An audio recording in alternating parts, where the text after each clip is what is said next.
Pag nirequire niyo po ang isang ahensya ng gobyerno na may confidential fund na mag-submit ng resibo, ay hindi na ho confidential fund yun.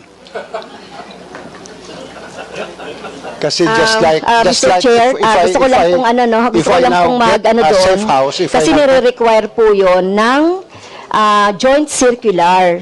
So hindi po pwedeng kasi meron po tayong joint circular 2015 regarding sa confidential fund. Pero hindi po nakakatawa na sabihin natin na hindi tayo nagsasubmit ng mga resibo. So I beg to disagree po, no. Kailangan din natin mag-follow po doon sa JC 2015. Pagpaunmanhin po ninyo, pero mula po na ako'y maging ombudsman, wala po nagsabi sa akin na mag-submit po kami ng resibo dahil paano ko po re-resibuhan ang isang intelligence officer na sinuyo ko tingnan ang isang bagay o isang kaso. Ano ho yung resibo ilalagay ko doon? Paano ho ililiquidate sa akin ng intel officer? If I get a safe house, magtataka pa ho kayo, ba't ako kumuha ng safe house? Baka naman yung safe house na yun ay hindi totoong safe house, kundi motel.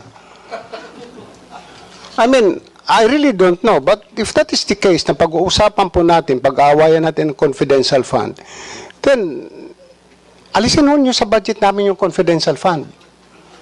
As I said, we can survive. I can continue investigation cases. We just smile at my friends at the ISAF and some other investigation agencies. Madali lang po yun eh. I call my friends in the provinces, I call some police officers in the provinces, I ask them for their support. Kung kailangan mag-utos sila ng tao para i-verify kung totoo ito, din doon po kami gumagastos ng transportation expense ng pagkain ng tao. So paano ililiquidate po sa amin yon? Paano kami mag-submit ng resibo? Napakahirap po yata noon na mag-submit kami ng resibo.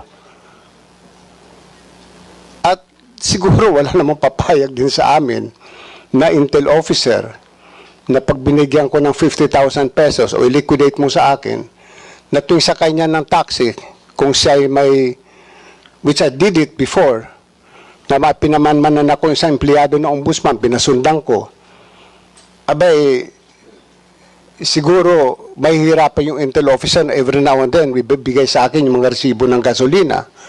At pag niliquidate ko yung resibo ng gasolina na yon as my own expense, baka sabihin ng COA, hindi pwede kasi hindi ka pwede mag-claim ng gasoline expense because you have your transportation allowance. So I don't think a receipt is important. What is needed is that we make a certification, we issue a certification to the effect that we have spent the confidential fund for purposes of investigation of cases. Bakit po kami nakakatipid? Noong araw po, kuminsan lumalakad po na investigador 5. Yung 5 pong yun binawasan ko. Kasi ang aking filosofiya, kung kayang gawin ng isang Little Indian, yung gawain ng 10 Little Indian, bakit hindi ba nga ba gawin ng isang Little Indian? So just like when I was investigating the case of the onions, yung mga sibuyas, may mga isang tao kung pinalalakad o 2. Kung medyo delikado yung lugar na pupuntahan, 3 sila akong pinapupunta. Yun po ang pero hindi ko sinasabi sa kanila, magbigyan niyo ako ng resibo.